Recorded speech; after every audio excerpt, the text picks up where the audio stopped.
Hello everyone. आज agriculture biology का chapter number 10 जो हमने स्टार्ट किया था उसको आगे से स्टार्ट करेंगे। हमने अब तक केंचुए की संरचना में बाह्य संरचना का अध्ययन किया, उसका क्लासिफिकेशन पढ़ा, बाह्य संरचना में कितने खंड होते हैं, फिर हमने उसके तंत्रों के बारे में पढ़ना स्टार्ट करा, फिर हमने उसका श्वसन तंत्र पढ़ा और उसका रुधिर परिसंचरण तंत्र पढ़ा। आज हम उसका उत्सर्जन तंत्र पढ़ेंगे। देखिए, हमने कहा था कि उस श्वसन तंत्र के लिए उसमें किसी प्रकार का कोई श्वसन अंग नहीं पाया जाता था, इस वजह से उसके श्वसन की प्रक्रिया कुछ खास नहीं थी, लेकिन उसका रुधिर परिसंचरण तंत्र पूरी तरह विकसित था। उसी प्रकार केंचुए का उत्सर्जन तंत्र भी पूरी तरीके से विकसित होता है। ठीक है, केंचुए में उत्सर्जन तंत्र, केंचुए के जो उत्सर्जन तंत्र होता है वो नेफ्रिडियल उत्सर्जन तंत्र कहलाता है। यानी कि नेफ्रिडिया यानी वृक्क जिसे हम कहते हैं हिंदी में, यानी कि इसमें वृक्क पाए जाते हैं, नेफ्रिडिया पाए जाते हैं उत्सर्जन तंत्र के लिए। ठीक है, जो उत्सर्जन का कार्य कौन करते हैं? वृक्क द्वारा होता है। केंचुए के प्रथम 3 खंडों को छोड़कर, शुरू के प्रथम 3 खंडों को छोड़कर पूरे शरीर में वृक्क पाए जाते हैं। ठीक है, केंचुआ जो होता है, सबसे पहले हम बात करें उत्सर्जन की, तो उत्सर्जन किसे कहते हैं? यानी कि शरीर के अपशिष्ट पदार्थ या अनावश्यक पदार्थ जो कि शरीर के लिए लाभदायक नहीं है या फिर हानिकारक है, उन्हें शरीर से बाहर निकालना क्या कहलाता है? उत्सर्जन कहलाता है। ठीक है, जो भी ऑर्गन यानी अंग इस कार्य में सहयोग करते हैं वो क्या बनाएंगे? एक तंत्र का निर्माण करेंगे और उस तंत्र को हम क्या कहेंगे? उत्सर्जन तंत्र। देखिए, उत्सर्जन तंत्र में उत्सर्जित पदार्थ के आधार पर प्राणी अलग अलग प्रकार के होते हैं। यानी कि जो ऐसे प्राणी जो अमोनिया का उत्सर्जन करते हैं वो अमीनोटैलिक कहलाते हैं। ऐसे प्राणी जो यूरिया का उत्सर्जन करते हैं यूरियोटैलिक या यूरियो उत्सर्जी कहलाते हैं। जो हम केंचुए के बारे में अध्ययन कर रहे हैं, तो केंचुआ जो होता है वो उत्सर्जन के रूप में यूरिया का उत्सर्जन करता है। यानी कि अपने नाइट्रोजन अपशिष्ट पदार्थों को ये यूरिया के रूप में परिवर्तित करके उत्सर्जित कर देता है। यानी कि ये कैसा प्राणी हुआ?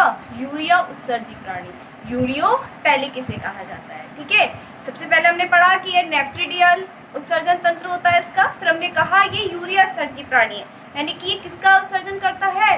यूरिया का उत्सर्जन करता है। ठीक है, फिर हम बात करें इसके वृक्क की, तो इसके वृक्क जो होते हैं इसके शरीर में पाए जाने के आधार पर, यानी कि शरीर में इसकी जो स्थिति है उस स्थिति के आधार पर 3 प्रकार के होते हैं। ठीक है, तो हम पहले कुछ बातें पढ़ लेते हैं केंचुए के बारे में। यहाँ पे हमने फर्स्ट टॉपिक हम डालेंगे आज का हमारा उत्सर्जन तंत्र यानी एक्सक्रीटरी सिस्टम।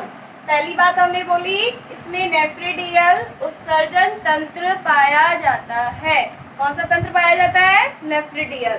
फिर बात करें, यह यूरिया उत्सर्जी प्राणी है। कैसा उत्सर्जी प्राणी है? यूरिया उत्सर्जी प्राणी। बात करें हम यूरिया उत्सर्जी होते क्या हैं? ऐसे प्राणी जो अपने नाइट्रोजन युक्त अपशिष्ट पदार्थों को यूरिया के रूप में, किस रूप में? यूरिया के रूप में उत्सर्जित करते हैं। यूरिया उत्सर्जी या इंग्लिश में से क्या बोलेंगे? यूरियोटैलिक कहलाते हैं। फिर हम देखेंगे इसके शरीर के प्रथम 3 खंडों को छोड़कर, मैंने अभी बताया प्रथम 3 खंडों को छोड़कर सभी खंडों में वृक्क पाए जाते हैं। वृक्क कैसे होते हैं?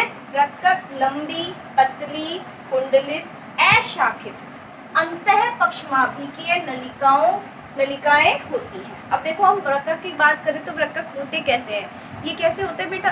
कैसे होते हैं? ये लंबे होते हैं, पतले होते हैं, और क्या सबसे मेन इंपॉर्टेंट बात, अशाखित अंतः पक्षमाभिकाएं नलिकाएं, यानी कि इसमें क्या पाई जाती है? पक्षमाभिका, यानी कि सीलिया, जिसे हम सीलिया कहते हैं इंग्लिश में, सीलिएट होते हैं। ये सीलिया पाई जाती है जो कि क्या करेंगी? अवशोषण का कार्य करती है। ठीक है, फिर बात करें वृक्क को उनकी शरीर में स्थिति के आधार पर 3 समूह में बांटा जाता है। पहला है पटीय वृक्क। क्या होते हैं? पटीय वृक्क यानी स्पेटल नेफ्रिडिया, रसनीय वृक्क, फेरिंगल नेफ्रिडिया, अध्यावरणीय या त्वचीय वृक्क, इंटेगुमेंट्री नेफ्रिडिया। ठीक है, तो ये 3 प्रकार के नेफ्रिडिया होते हैं। अब हम इसका डायग्राम बनाएंगे और डायग्राम के आधार पर इनको नामांकित करके इनकी मतलब उत्सर्जन की प्रक्रिया है उसको समझेंगे। एक बार इसको नोट डाउन कर लेंगे सभी।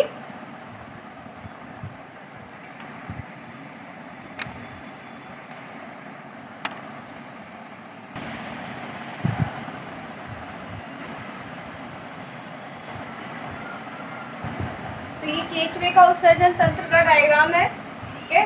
हम इसको समझने की कोशिश करेंगे। शुरू के 3 खंडों में कोई भी उत्सर्जन तंत्र का कोई भी भाग नहीं पाया जाता। शुरू के प्रथम खंड में मुख होता है, मुख के नीचे होती है मुख गुहा, मुख गुहा से नीचे होती है ग्रसनी, और ग्रसनी से नीचे होती है रसिका, रसिका से नीचे पेशनी, पेशनी से बाद आमाशय, और आमाशय के बाद आंत्र होता है, ठीक है। तो ये होती है उसकी पूरी आहार नाल, आहार नाल जिसे हम कहते हैं केंचुए की आहार नाल है, ठीक है।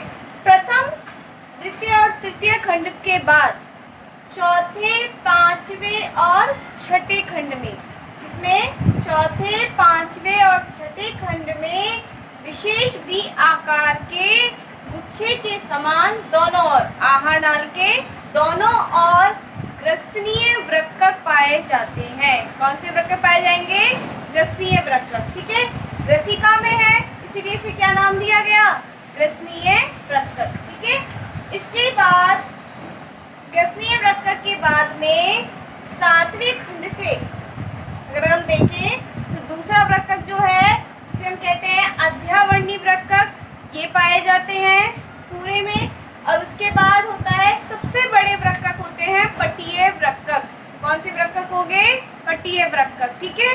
जो कि 15वें खंड के बाद सारे पूरे पर्याणिका क्षेत्र में इनकी संख्या 2000 से 2500 होती है। कितनी होती है?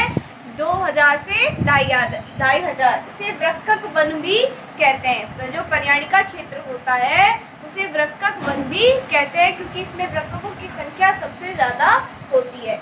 पटीय वृक्कक जो होते हैं वो अध्यावर्णी वृक्कक और ग्रसनीय वृक्कक की तुलना में बड़े वृक्कक होते हैं, ठीक है।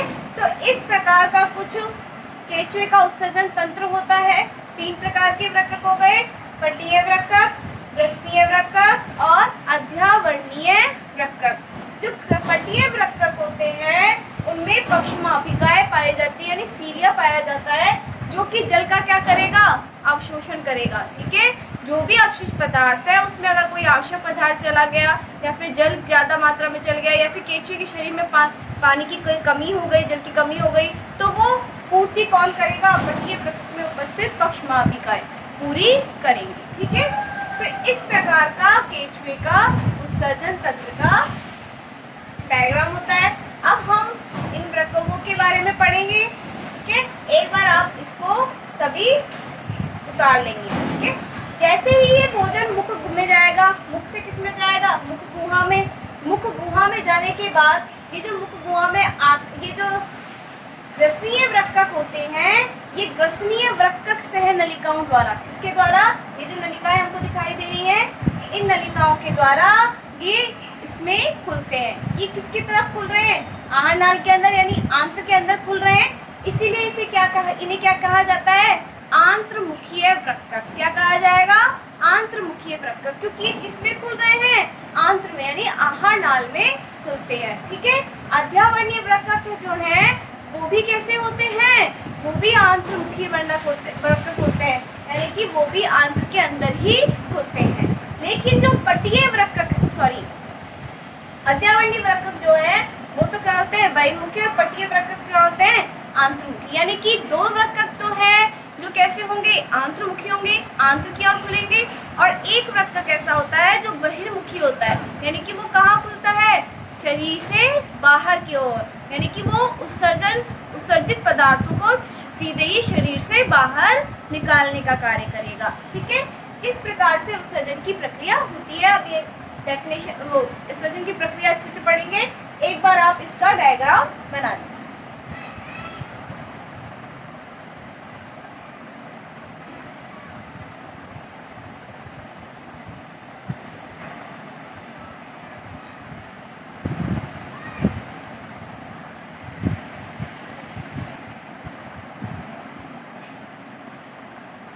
तो हमने पढ़ा 3 प्रकार के वृक्कक होते हैं। पहला है पटीय वृक्कक, दूसरा है ग्रसनीय वृक्कक, तीसरा है अध्यावर्णीय त्वचीय वृक्कक। मैंने आपको बताया अभी, जो पट्टीय वृक्कक होते हैं वो सबसे बड़े वृक्कक होते हैं। क्या होते हैं? सबसे बड़े वृक्कक होते हैं, जो 15वें खंड के बाद प्रत्येक खंड में होते हैं। 15वें खंड के बाद प्रत्येक खंड में पाए जाएंगे।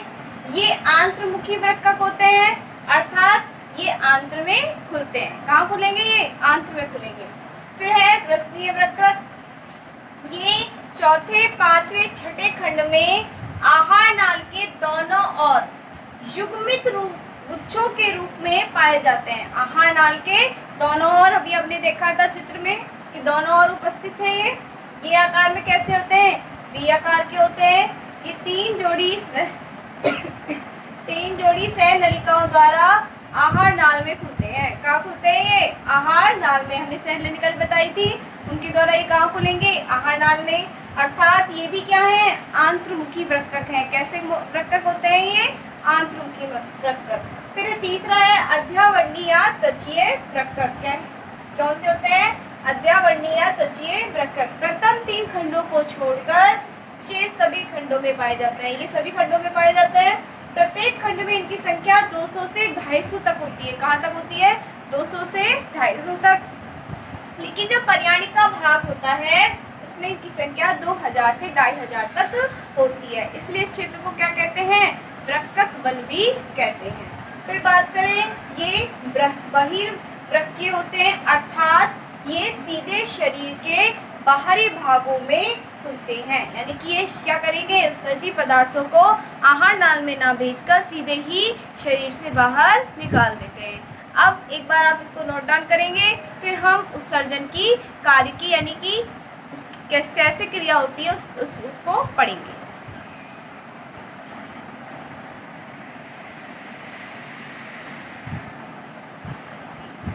अब हम बात करते हैं उत्सर्जन की कार्य की। तो हमने पढ़ा कि 3 प्रकार के वृक्कक होते हैं। अभी तीनों वृक्कक क्या करेंगे? रक्त और प्रवोही द्रव में उपस्थित अपशिष्ट पदार्थों को क्या कर लेंगे? वहाँ से बाहर, उसमें से निकाल लेंगे या फिर उसमें से वृक्कक में चले जाएंगे जितने भी अपशिष्ट पदार्थ होंगे। देखिए, हमने पढ़ा कि पट्टीय वृक्कक और ग्रसनीय जो वृक्कक होते हैं वो तो होते हैं आंत्रमुखी, यानी कि वो तो अपशिष्ट पदार्थों को सबसे पहले किस में डालते हैं? वो कहाँ से निकालते हैं? कहाँ पे डालेंगे? आंत्र में डालेंगे। आंत्र से जितने भी अपशिष्ट पदार्थ हैं वो अध्यावर्णी वृक्कक द्वारा क्या कर दिए जाएंगे? शरीर से बाहर निकाल दिए जाएंगे। हमने अभी पढ़ा था कि वृक्कक में क्या होती है? पक्षमापिकाएं होती हैं। अब ये जो पक्षमापिकाएं हैं ये पहले क्या होंगी? संकुचित होंगी या फिर क्या करेंगी?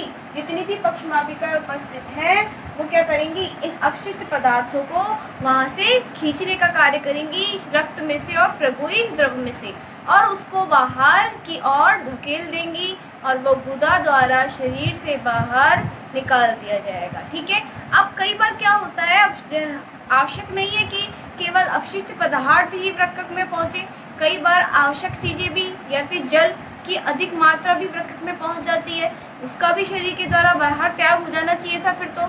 लेकिन जो पक्षमापिकाएं हैं वो अवशोषण की प्रक्रिया करते हुए शरीर में जल का जो संतुलन है वो बनाए रखती हैं, और जो आवश्यक पदार्थ पहुंच चुके हैं उनका भी क्या कर लिया जाता है? उन्हें अवशोषण कर लिया जाता है। ठीक है। तो वृक्कक क्या कर रहे हैं? रक्त और प्रवोही द्रव में से क्या करेंगे? पहले तो सारे अपशिष्ट पदार्थों को वृक्कक में भेजेंगे और फिर वृक्कक लास्ट में क्या होगा? अध्यावर्णीय वृक्कक, जो कि कहाँ खुलते हैं? बहिर्मुखी होते हैं, शरीर से बाहर की ओर खुलते हैं। वो सारे जो अपशिष्ट पदार्थ हैं उनको गुदा द्वारा शरीर से बाहर निकाल दिया जाएगा। ठीक है। एक बार इसको पढ़ लेंगे। वृक्कक द्वारा अपशिष्ट पदार्थ रक्त व प्रवोही द्रव से पृथक किया जाता है, पृथक कर लिया जाएगा। वृक्कक में रक्त केशिकाओं का जाल होता है। हमने पढ़ा था अभी ग्रसनी के वृक्कक में वृक्कक के मुख पर उपस्थित पक्षमापिकाओं के स्पंदन द्वारा प्रवाह द्रव से उत्सर्जित पदार्थ मुख से होते हुए पक्षमापी पथ में आ जाता है। क्या आ जाता है? किसमें आएगा? पक्षमापी पथ में, जहाँ पे उसका क्या होगा? अवशोषण होगा।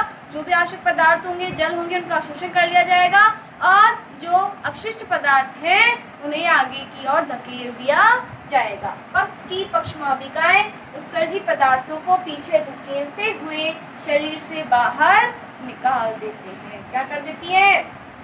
शरीर से बाहर निकाल देती है।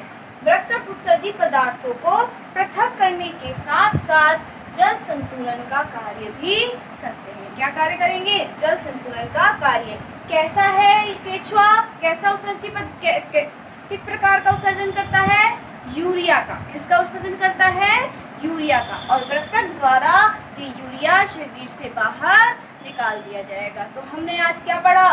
पूरा एस्पिरेटरी सिस्टम पढ़ा। क्या क्या वृक्क, कौन कौन से कितने प्रकार के वृक्क होते हैं, किस प्रकार से ये प्रक्रिया की जाती है, ये सब हमने पढ़ा। अब हम अगली क्लास में अगला टॉपिक पढ़ेंगे। Thank you.